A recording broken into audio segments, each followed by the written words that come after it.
രാഹുൽ ഗാന്ധിയുടെ വോട്ട് ചോരി ആരോപണം ഫയൽസ് ഹരിയാനയിൽ 25 ലക്ഷം വോട്ട് ചോർന്നുവെന്നാണ് രാഹുൽ ഗാന്ധി പറയുന്നത്. 25 ലക്ഷം വ്യാജ വോട്ടർമാർ അവിടെ ഉണ്ടായിരുന്നു. അതിൽ രാഹുൽ ഗാന്ധിയുടെ പ്രധാനപ്പെട്ട ഒരു ആരോപണം എന്ന് പറഞ്ഞാൽ എന്തായിരുന്നു?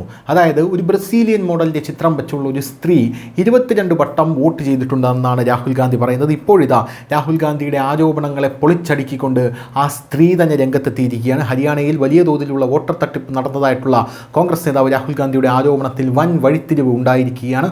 ഒരു ബ്രസീലിയൻ മോഡലിൻ്റെ ഫോട്ടോ ഒന്നിലധികം വോട്ടർ കാർഡുകളിൽ പ്രത്യക്ഷപ്പെട്ടു എന്ന വിവാദത്തിൻ്റെ ഭാഗമായി രാഹുൽ പ്രദർശിപ്പിച്ച വോട്ടർ ഐഡികളിൽ അതിൻ്റെ ഉടമയായിട്ടുള്ള സ്ത്രീ കള്ളവോട്ട് നടന്നു എന്ന ആരോപണം നിഷേധിച്ച് ഇപ്പോൾ രംഗത്തെത്തിയിരിക്കുകയാണ്. ബ്രസീലിയൻ മോഡലിനോട് സാമ്യമുള്ള ചിത്രം പതിച്ചതെന്ന് ആരോപിക്കപ്പെടുന്ന ഇലക്ട്രൽ കാർഡുകളിലുള്ള സ്ത്രീകളിൽ ഒരാളായിട്ടുള്ള പിങ്കി ജുഗീന്ദർ കൗശിക്കാണ് തനിക്കെതിരായിട്ടുള്ള ആരോപണങ്ങൾ നിഷേധിച്ച് രംഗത്തെത്തിയത്. വോട്ട് മോഷണം എന്ന വാദം അടിസ്ഥാനരഹിതമാണെന്നും തൻ്റെ വോട്ട് താൻ തന്നെയാണ് ചെയ്തതെന്നും യുവതി ഇന്ത്യ ടുഡേയോട് പറയുകയായിരുന്നു. തൻ്റെ വോട്ടർ ഐഡിയിലെ ഫോട്ടോയിൽ നേരത്തെ തന്നെ പിശകുണ്ടായിരുന്നുവെന്നും ഇതിനെക്കുറിച്ച് പരാതിപ്പെട്ടിട്ടും തിരുത്തിയ കാർഡ് ഇതുവരെ ലഭിച്ചിട്ടില്ല എന്നുമാണ് പിങ്കി നിലവിൽ ഇന്ത്യ ടുഡേയോട് പറഞ്ഞിരിക്കുന്നത്. 2024 ഞാൻ നേരിട്ട് പോയാണ് വോട്ട് ചെയ്തത്. ഇവിടെ വോട്ട് മോഷണമൊന്നും നടന്നിട്ടില്ല. ആദ്യം ലഭിച്ച വോട്ടർ കാർഡിൽ ചിത്രം മാറിപ്പോയിരുന്നു. തൻ്റെ ഗ്രാമത്തിൽ തന്നെ മറ്റൊരു സ്ത്രീയുടെ ചിത്രമായിരുന്നു അതിൽ ഉണ്ടായിരുന്നത് എന്നാണ് പിങ്കി പറയുന്നത്.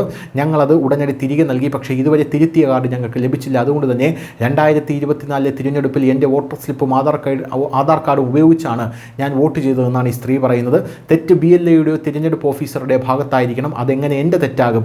ഈ തെറ്റാദ്യമായി സംഭവിച്ചപ്പോൾ തന്നെ ഞങ്ങൾ തിരുത്താൻ ആവശ്യപ്പെട്ടില്ലെന്നും പിങ്കി പറഞ്ഞു.